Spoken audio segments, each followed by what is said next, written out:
Olá, você que me acompanha aqui nesse canal. Seja bem-vindo a mais um programa Dicas Tributárias. Talvez você já tenha ouvido falar ou já tenha lido em algum lugar uma frase que diz mais ou menos o seguinte, que o casal é conhecido no divórcio, os irmãos na herança, os filhos na velhice e os amigos nas dificuldades. São 4 verdades, algumas delas eu já experimentei na minha vida pessoal e outras na minha vida profissional. Então eu sei que todas elas são bem verdadeiras. Agora, uma delas você pode evitar. O que acontece com a gente depois que a gente morre? Essa é uma das certezas que a gente tem na vida, que vamos morrer um dia. E depois da morte, tudo aquilo que nós temos em termos de patrimônio é submetido a um ordenamento jurídico.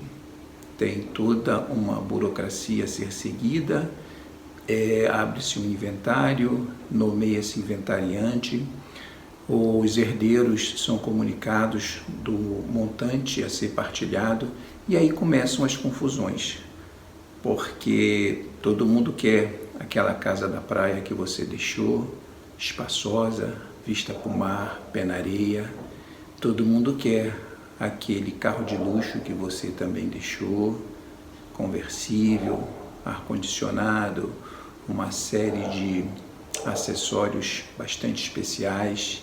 Todo mundo quer também o chalezinho que você deixou na montanha, enfim. Mas ninguém quer aquele apartamentozinho de 1 quarto que você começou sua vida no subúrbio, longe de tudo.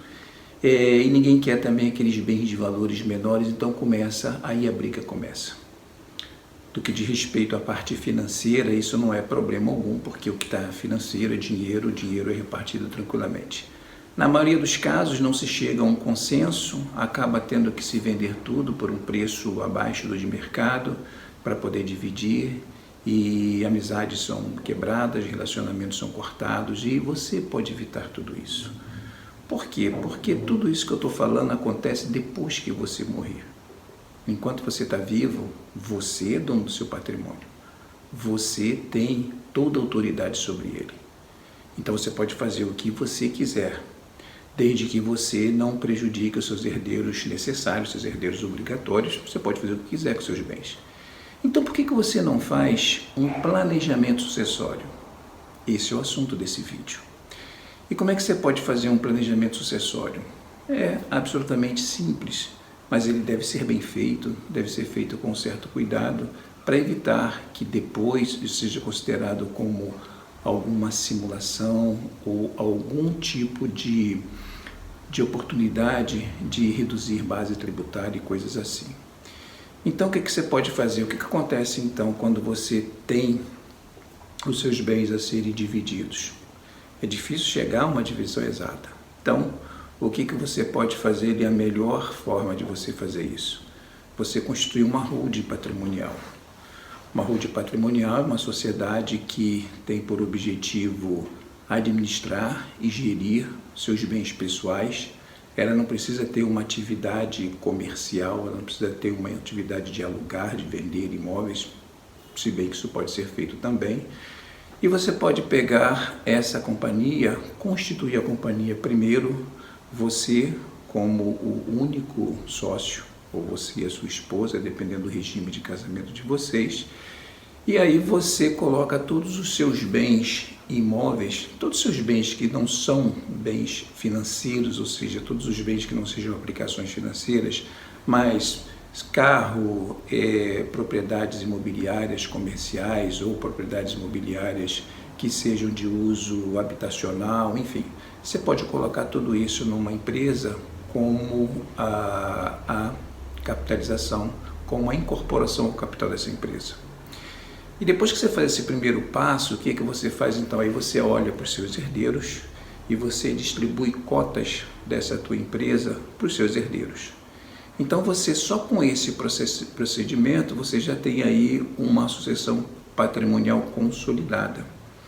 Por quê? Porque no momento que você partir não vai haver nenhuma discussão, o único bem a ser inventariado é a empresa, são as cotas das empresas, que já está dividida entre os seus herdeiros, então cada um tem a sua porção daquela empresa, e aí decide o que você vai fazer, se vai continuar com a empresa, se vai vender todos os bens, se vai transformar isso em dinheiro e repartir as partes, enfim. Fica muito mais fácil, você não tem que ter toda essa discussão de quem fica com o quê. E não tem essa discussão também em relação à prioridade de quem vai ficar com aquilo que gostaria de ficar. Também não tem mais necessidade de negociação entre os herdeiros, já está tudo resolvido.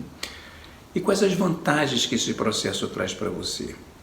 Do ponto de vista processual, extremamente simples, você fica apenas com 2 bens a serem inventariados, as cotas da sua empresa e os bens que você tem financeiros, as aplicações financeiras que estão no seu nome, porque as aplicações financeiras não tem nenhuma vantagem dela migrar para a pessoa jurídica, ela pode ficar na sua pessoa física. Pelo contrário, na pessoa física você ainda tem mais vantagem, porque você pode investir em diversos tipos de investimentos ou isentos de imposto de renda, como por exemplo as letras imobiliárias, as letras hipotecárias, os certificados do agronegócio, enfim. Então você tem algumas possibilidades que você não tem na pessoa jurídica. Na pessoa jurídica a tributação seria até bastante elevada, mesmo se tivesse um regime, por exemplo, de presunção de lucro para fins tributários.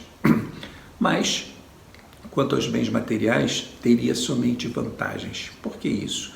Quando você faz a sucessão, e a sucessão seja feita por inventário, que você, por exemplo, não planejou nenhuma sucessão, existe um imposto, que é o ITCMD, que é o Imposto sobre Transmissão, Causa, Morte e Doação, que ele incide sobre a transferência quando você falece. E esse imposto ele é cobrado uma alíquota de 8% na maioria dos estados, e ele incide sobre o valor que você tinha sido atribuído àquele bem que foi transferido para os herdeiros. Só que tem uma diferença quando a gente está falando de imóveis. No caso de imóveis, não é o valor de aquisição que é a base de cálculo do TCMD. A base de cálculo é o valor venal. É aquele valor que vem lá no carnezinho do IPTU, que normalmente é maior do que o valor que está registrado na sua declaração de imposto de renda. E é sobre ele que é cobrado. Então, eu já vi casos, por exemplo, dos herdeiros, onde não houve uma sucessão, eles terem problemas, inclusive, para pagar o ITCMD, que não tinha dinheiro suficiente para isso. Eles teriam que pedir autorização ao juiz para vender algum imóvel para poder arrecadar dinheiro para pagar o ITCMD. Então, quando você faz isso via cotas, é diferente. Por quê? Porque as cotas elas vão entrar pelo valor contábil, elas não vão entrar por valor de mercado. Então, saiu da sua declaração de imposto de renda o bem que você comprou, sei lá, 30, 20 anos atrás, por aquele valor, ele entrou na sua companhia por aquele mesmo valor e as cotas também foram atribuídas a esse mesmo valor. Então, nesse caso, o ITCMD vai ser incidido sobre aquele valor contábil e não o valor de mercado. Só aí você já tem uma vantagem significativa dependendo da quantidade de imóveis que você tem, do valor dos imóveis que você tem inventariar. Além disso, você também tem uma outra vantagem, que é quando você faz a doação das cotas para os seus herdeiros, você pode fazer a doação com reserva de usufruto, ou seja, eles têm apenas a propriedade, mas eles não têm a posse daquele imóvel. Aquele imóvel continua tendo todos os frutos que ele for gerado, se eles estiverem recebendo rendas de aluguel, por exemplo, tudo isso vai para você. Então a sua vida financeira não muda absolutamente nada, e você ainda tem uma vantagem que nesse caso, quando você faz uma doação com reserva de usufruto, ou a base de cálculo do ITCMD, ela é dividida em 3 partes. Nesse primeiro momento, agora você paga apenas 1/3, e os outros 2/3 serão pagos apenas quando a sucessão se completar, ou seja, depois que você falecer e que os herdeiros tomarem posse e propriedade efetiva daquele bem e o usufruto deixar de cessar. Então isso é uma vantagem significativa que você tem. Agora é preciso fazer de uma forma correta para evitar que isso seja considerado, como eu falei no início, como algum tipo de dissimulação do fato gerador de uma obrigação tributária, o que levaria as autoridades a descaracterizar tudo aquilo que você fez e tentar cobrar de você os valores dos impostos que não foram pagos. Fora isso, sendo bem feito, sendo feito de acordo com a lei e visando principalmente simplificar a sua vida do ponto de vista de sucessão, você não tem problema nenhum. Na verdade, você só tem que deitar a sua cabeça no travesseiro tranquilamente, sabendo que está tudo resolvido, que não vai ter qualquer tipo de situação ruim quando você partir e deixar os seus bens para os seus herdeiros.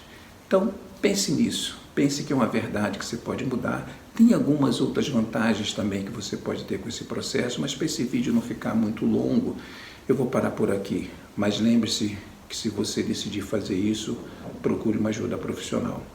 Se você quiser trocar umas ideias comigo sobre esse assunto, os meus dados de contato estão aqui embaixo e eu estou à disposição para conversar com vocês a respeito disso. Valeu? Então, uma boa semana para vocês, semana começando, então que seja uma semana produtiva. Se você estiver de férias, curta bem as suas férias. Se você estiver trabalhando, bom trabalho para você e vamos tocando a vida. Um abraço, até a próxima. Tchau.